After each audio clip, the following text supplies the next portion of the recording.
यह कहानी ऐसे योद्धा की है जिसे लोग दानवीर कर्ण के नाम से जानते हैं। कर्ण पांडवों में सबसे बड़े थे और इस बात का पता सिर्फ माता कुंती को ही था।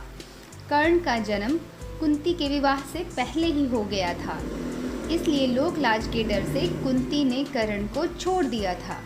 लेकिन कर्ण का जन्म कुंती के विवाह से पहले कैसे हो गया, इसके पीछे भी एक कहानी है।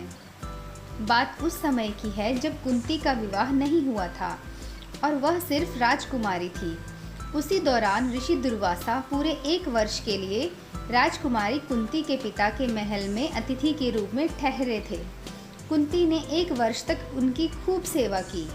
राजकुमारी की सेवा से ऋषि दुर्वासा प्रसन्न हो गए और उन्होंने कुंती को वरदान दिया कि वो किसी भी देवता को बुलाकर उनसे संतान की प्राप्ति कर सकती है।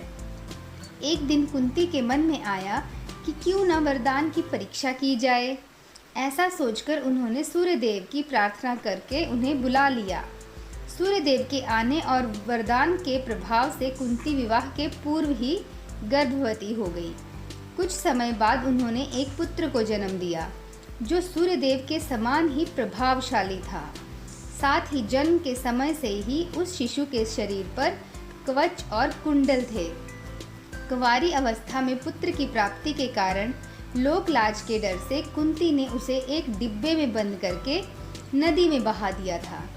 बक्सा एक सारथी और उसकी पत्नी को मिला जिनकी कोई संतान नहीं थी। वो दोनों कर्ण के रूप में पुत्र को पाकर बहुत खुश और उसका लालन पालन करने लगे।